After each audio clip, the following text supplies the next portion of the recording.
Hello there, it's Cassie. Welcome back to my YouTube channel. Recently, Arteza reached out to me again, and they sent me the 10 iridescent acrylic colors. And so, never played with these before. These are, like I said, acrylics. I have done lots with acrylics, and I am going to make some cards with these. So I'm excited to kind of give these a shot. It looks like there's some fun little colors. Ooh, yeah, check that out. So it looks like it has some good shimmer to it. This one's glowing peach. Wow. All right. Playful pink. It looks kind of like a white, but they're iridescent, so that's what makes them so neat. Oh, those are going to be fun. And they're pretty good sized bottles. Looks like they're 2 fluid ounces. Look at that one. Shocking lime green. Yes. That is fun.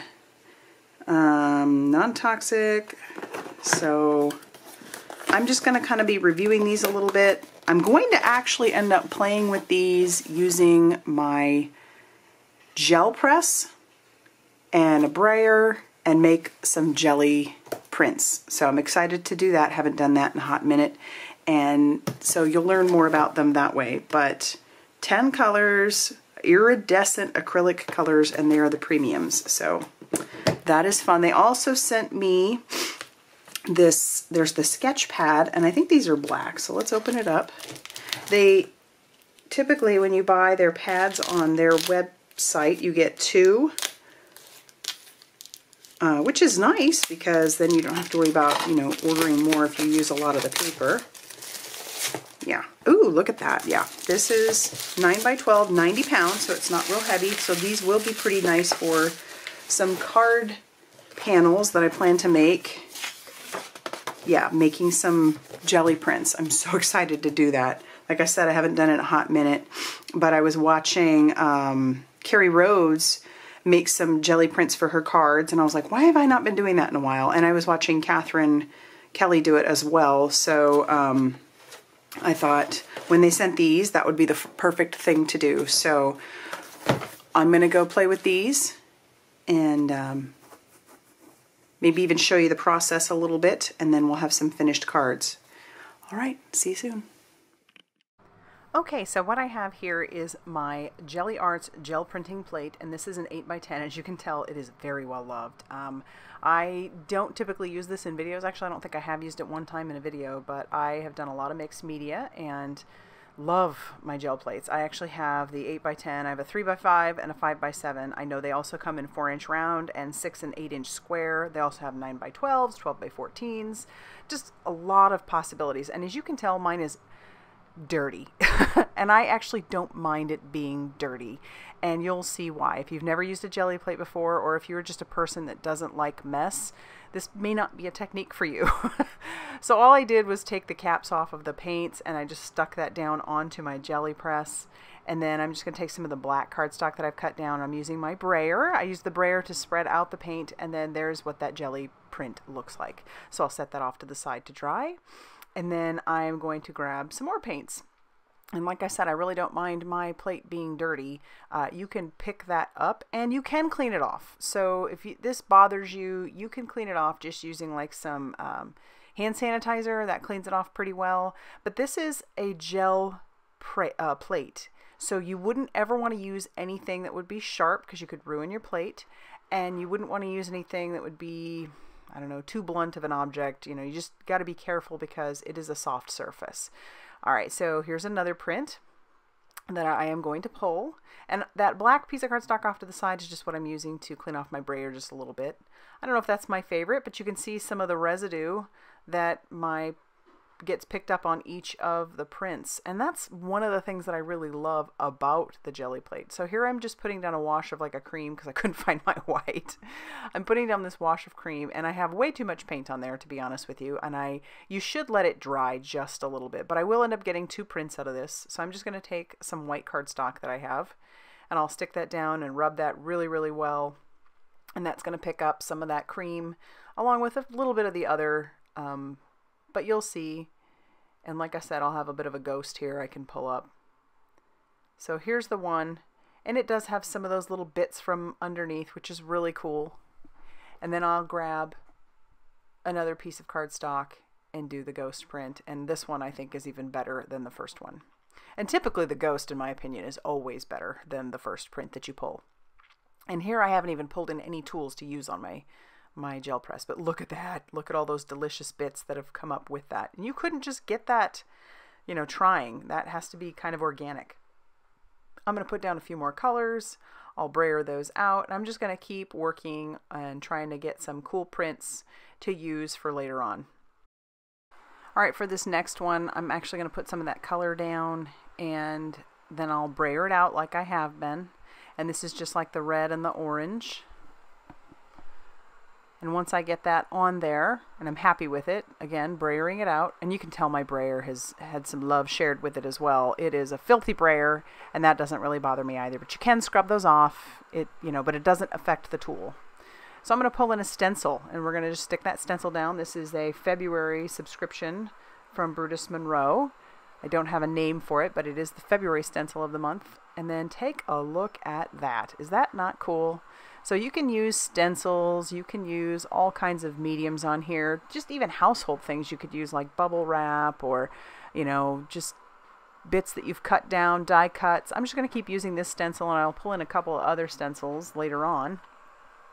But I'll brayer that out and pick that up, and I just love how these look. These will turn into some fun cards later on. But isn't that neat? The detail is incredible. And then we'll peel that away, and I'm actually going to put down one piece of the black paper. I'll put the stencil in between, seeing if I can get some of that paint picked up from the stencil itself, and at the same time pick up the ghost print from the bottom. And I do get a little bit of that picked up, but that'll be neat. That's a start of something. And then this ghost is really, really pretty. Love how that turned out. But the neat thing about the gel press is to work in layers, which is cool. So some of those prints that I've stuck down, it's a good idea to put, work with your plate, get other layers going, and just keep adding different colors. Here I've decided to do a rainbow, and I actually wanted to do this on some white cardstock. So I've seen how it looks on the black, and I think that's pretty. But I wanted to see how these colors would show up on the white. And so I'll just grab some white cardstock and pull that down, and yes, I love those colors on white cardstock. That is gorgeous.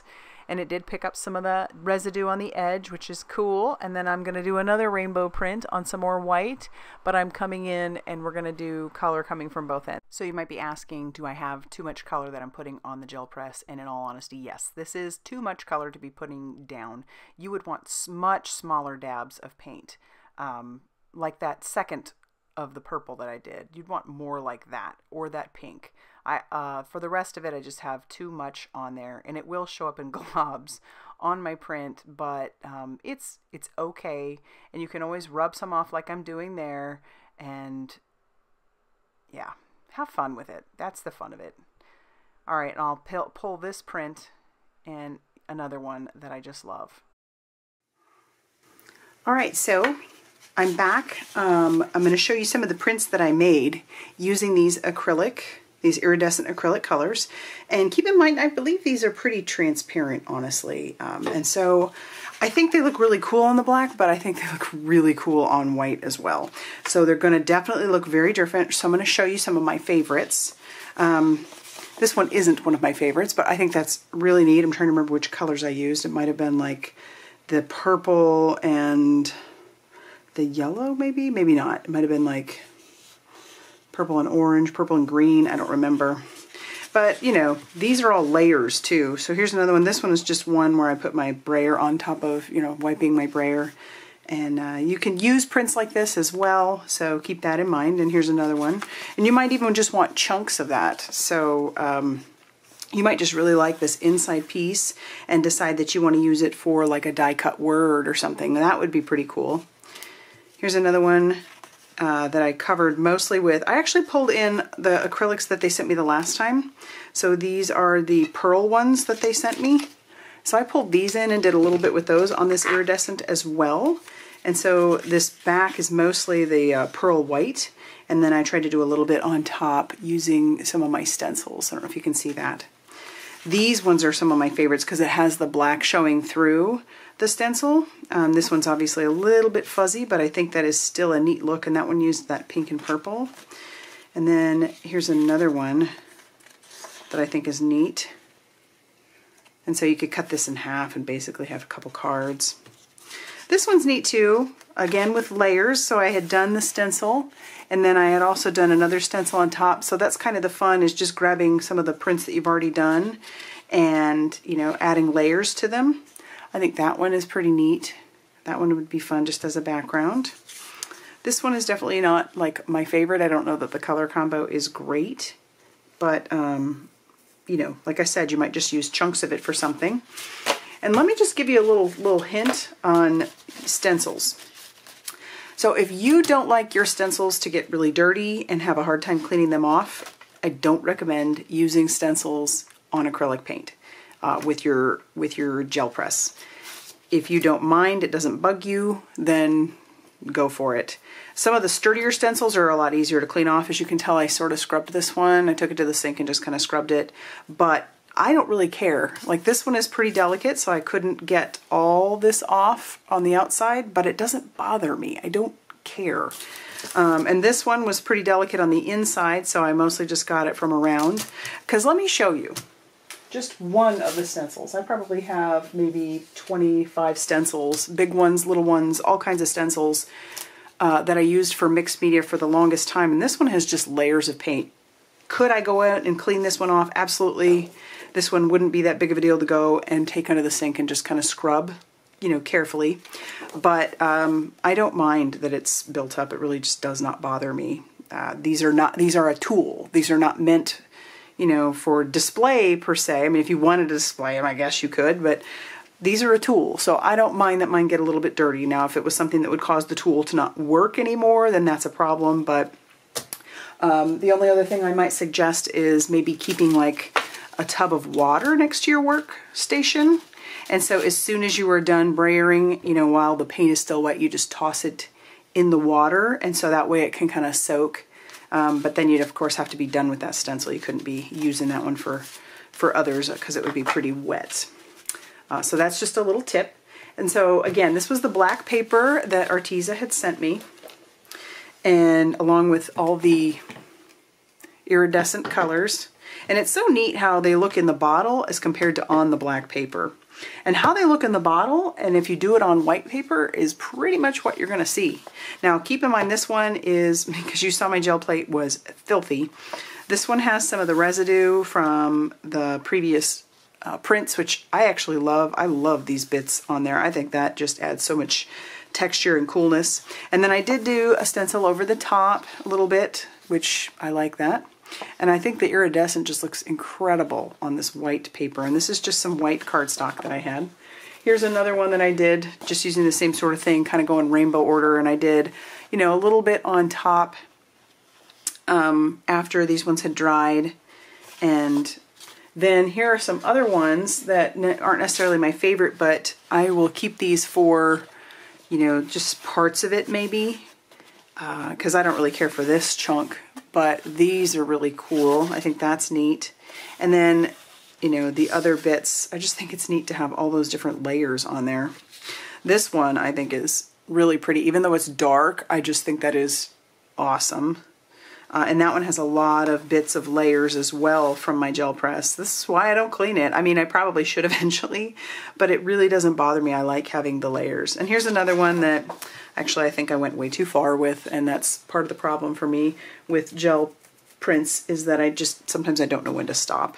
So I ruined this part, I think. But again, you could use it for just a few pieces here and there.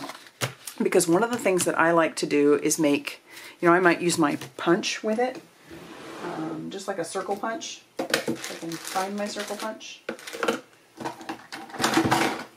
And I might make some little punches from it. Like, I like this right here. So looking at that, I think that's kind of cool. So I might pop that through and then end up turning that into a sticker. So I'll run that through my Xyron sticker maker. And then now I have this sticker that can be used in my planner, on a card even. But I think that's fun. You know what I'm saying? So you may not like the whole piece, but maybe don't throw it away because you might like chunks of it. So here's another one that would be fun to have as a sticker, and then I'd have this whole combo of stickers that I can make just from this print alone. Like, I think that is really cool too. So yeah, so there's a thought there. Do I like these iridescent colors? I think they are super fun and a fabulous addition to my set of acrylics that I already own. And I, don't know that I would have gone out to get them, but I'm happy that I have them because I just think they are so pretty. So if you are primarily a card maker, I think these could work for you. Is it something that you need? Probably not. If you like making jelly prints, then these are fun, very fun, and a great addition to what you may already have. So keep that in mind, and I think, of course, the price is probably right because Arteza just does that. Okay, so here are just a couple of the cards that I made using some of those backgrounds. I used a rectangle stitch die from My Favorite Things. All these things that I'm using are from My Favorite Things. So the in and out or inside out stitched rectangle die. And I made these two. And this one also uses the Sweet Hello die along with the Greetings and Salutations stamp set. And so I've just got Hello, What's New? And I may add some embellishments later, whether that be like some Nouveau drops or some sequins or something. But I just thought that those were so pretty. I thought those were fun. The card bases are some sidewalk cardstock from Brutus Monroe, but aren't those cool? Just cool. So those were those two, and then here's two more that I made. These ones use the Prayers, or Sending Prayers stamp. I think there's a matching die with that. I didn't have it.